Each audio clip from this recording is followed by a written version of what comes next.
South Asia में China का role जो कि इस वक्त कलीदी अहमियत इख्तियार कर चुका है। सिटसा वांग यी वो इंडिया पहुंचे, वहाँ उन्होंने बहुत अहम मुलाकातें की, बहुत सी पेशरफ्त हुई है, बहुत बर्फ़ पिघली है 2020 के बाद जो कायम थी और बहुत सख्त थी, लेकिन अमेरिका ने कुछ ऐसे लेसन्स इंडिया को पढ़ाए हैं जिसके बाद वो मजबूर हो गया शायद, जो ये सख्तियाँ जो पहले दोनों के ताल्लुकात में थी अब वो मेल्ट होती दिखाई दे रही हैं। लेकिन चाइना एक तरफ अफगानिस्तान के साथ भी बात कर रहा है, पाकिस्तान को साथ मिला के, फिर पाकिस्तान भी उनके वज़ीर ख़ारिजा आए हैं। सो क्या मैसेज है इस वक्त खित्ते में चाइना की तरफ से कंट्रीज़ को? चाइना का कोशिश है कि एक साउथ ब्लॉक बन जाए जिसकी लीडरशिप चाइना के पास होगी। उस प्लान के रास्ते में अमेरिका ने इंडिया को खड़ा कर दिया था। उसको क्वाड का हिस्सा बना के जापान, ऑस्ट्रेलिया, अमेरिका अपने साथ मिला के चाइना के खिलाफ साउथ चाइना सी में महाज बनाना चाह रहे थे और डिफेंस पैक्ट बना लिया था और ट्रेनिंग शुरू हो गई थी, एक्सरसाइजेस शुरू हो गई थी इन द इंडियन ओशन और इंडिया बड़े मजे से चल रहा था वहां और मोदी और ट्रंप की दोस्ती की बड़ी बातें हो रही थी। फिर ये सारे नई चीज शुरू हो गई, यूक्रेन का मामला सर पे आ गया और मसला हल नहीं हो रहा था। तो उस सिलसिले में फिर डोनाल्ड ट्रंप ने कुछ अपनी अमेरिका की जो बाइडेन की जो पॉलिसी थी उसको तब्दील करना पड़ा। पाकिस्तान के साथ अच्छे तल्लुकात बनाने पड़े और इंडिया के ऊपर प्रेशर डालना पड़ा कि वो रशिया के ऊपर प्रेशर डाले। अच्छा, अब इंडिया को इस बात की समझ नहीं आई कि वो फंस गया है एक ऐसी सिचुएशन में जहां को वो ना इधर का रहा ना उधर का रहा। डोनाल्ड ट्रंप के लिए यूक्रेन की सीज फायर या यूक्रेन पीस बहुत अहम है। उसका जेन्युइनली ये ख्याल है कि बाकी चीजें तो अपनी जगह पे, मगर अगर ये हो गया तो उसको नोबेल प्राइज मिल सकता है। अब वो ऑब्सेस्ड है to get the Nobel prize. पाकिस्तानियों ने समझ ली बात, उन्होंने बड़ी अच्छी तरीके के साथ इसकी कमजोरी समझ ली और हमारी इस्टेब्लिशमेंट ने जो इक़दाम किए हैं, जो कदम उठाए हैं, दे ब्रिलियंट। दुश्मन भी एक्नॉलेज करता है कि वो ब्रिलियंट थे। कुछ कारोबारी किस्म के सिलसिले शुरू कर दिए उनकी फैमिली के साथ, उनकी कंपनीज के साथ, नॉमिनेशन डाल दिया फॉर नोबेल प्राइज और तस्लीम कर लिया कि डोनाल्ड ट्रंप ने हमारी सीज फायर कराई। और डोनाल्ड ट्रंप ने जो तजावीज और रेसिप्रोकल टैरिफ्स, वो भी बात मान ली। कोई फर्क नहीं पड़ता, छोटी मोटी बात, अभी तो चले ना आगे। तो डोनाल्ड ट्रंप को तो उन्होंने जीत लिया, मास्टर स्ट्रोक, जिसकी वजह से फिर आर्मी चीफ की मीटिंग भी हो गई और उसके बाद एक मीटिंग ट्रंप से हो गई और दूसरी मीटिंग उनके टॉप नए जनरल्स जो कि अब टेक चार्ज कर रहे हैं वहां, तो उनके साथ भी हो गई। और तो मैं समझता हूँ पाकिस्तान ने अपने कार्ड्स बहुत ब्रिलियंटली प्ले किए। इंडिया को समझ नहीं आई कि हालात बदल चुके हैं। अब इंडिया को अब समझ आ रही है कि ये तो इंडिया हैज बीन प्लेड। वो रशिया के साथ तो वो डील कर ही लेंगे विद और विदाउट इंडिया, क्योंकि इंडिया का तेल लेना या ना लेने के साथ रशिया अंडर प्रेशर नहीं आएगा। वही तेल जो है चाइना और ले लेगा एंड सो ऑन। तो इसलिए अब India doesn't know where to go, क्योंकि इंडिया ने तो अपनी आज़ादी और इंडिपेंडेंट थॉट की सारा एजेंडा बनाया हुआ है और वो एजेंडा 70 साल से है। तो उनको तो चेंज करना बड़ा मुश्किल हो गया।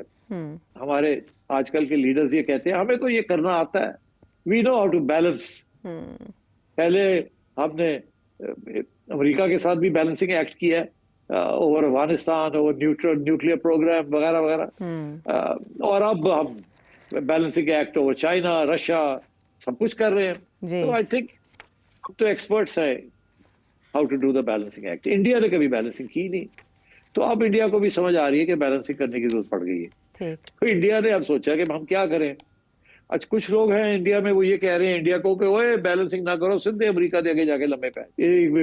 इधर आपके लिए जगह नहीं बनेगी दूसरे कैंप के अंदर। दूसरे कैंप के अंदर पाकिस्तान जो है वो तो फेवरेट चाइल्ड है, वो तो फेवरेट है, और उधर रशिया भी है और उधर चाइना भी है, और चाइना और पाकिस्तान हावी है। तो आप वहां क्या करेंगे, आपकी तो कोई अहमियत नहीं बनेगी, तो आप अमेरिका के कैंप में ही रहे। मगर नरेंद्र मोदी जो है वहाँ डोमेस्टिक ओपिनियन इतना खतरनाक हो गया है डोनाल्ड ट्रंप के खिलाफ, और उनकी नेशनलिज्म उभर गई है, तो उसने फिर सोचा कि यार और कुछ नहीं तो मैं अपने लिए कोई लेवरेज क्रिएट करूं।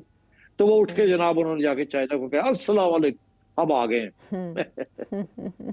और जो आप कहते हैं करने के लिए तैयार है, आओ तो सही गप्पे मारो। तो China of course looking forward to it, उन्होंने कहा आ जाओ आ जाओ आ जाओ, वो जो बाउंड्री इश्यूज है उनको खत्म करो, जैसे हम कहते हैं लड़ाई झगड़े बंद करो, और आ जाओ ब्रिक्स के अंदर और आके हमारा साथ दो ऑफ कॉमन सिक्योरिटी, और ये जो ब्लॉक्स बन रहे हैं आप इसका हिस्सा ना बने।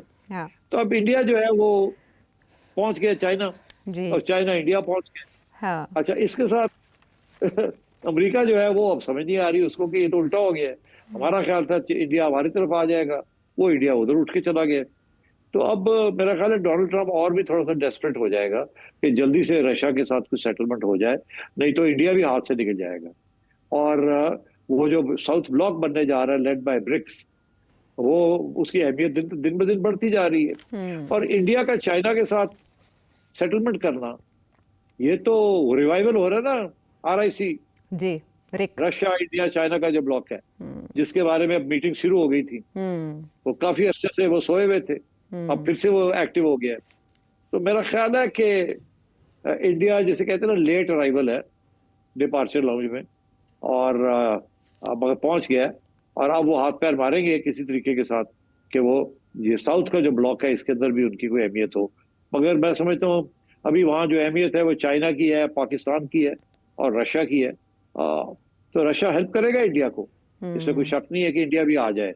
मगर इसके साथ जो इंटरेस्टिंग चीज ये है कि अब इंडिया को पाकिस्तान के साथ ये न्यू नॉर्मल शॉर्मल की नॉनसेंस बंद करनी पड़ेगी। ठीक, बिकॉज अगर ये न्यू नॉर्मल वाली बात रखी तो फिर ये इस ब्लॉक का हिस्सा नहीं बन सकता, because the leader of this bloc is China, right, and China is as they say ironclad Pakistan, और वो पाकिस्तान को और भी मदद करेगा। एक तो ये बात। दूसरी बड़ी इंपॉर्टेंट डेवलपमेंट, पाकिस्तान का इस वक्त मसला क्या है अफगानिस्तान में, चाइना और पाकिस्तान का एक ही मसला है जी, और वो क्या है, वो ये है कि टेररिज्म। जो पाकिस्तान के खिलाफ जो टेररिज्म हो रही है उसका नुकसान चाइना को हो रहा है, पाकिस्तान को तो हो ही रहा है, बंदे मारे जा रहे हैं, मगर चाइना की जो सारी इन्वेस्टमेंट्स हैं पाकिस्तान के अंदर सिपेक की, वो उनको नुकसान पहुंच रहा है। तो चाइना का बहुत सख्त इंटरेस्ट है कि अफगानिस्तान को न्यूट्रलाइज किया जाए और TTP और BLA जो है इनको फारग किया जाए।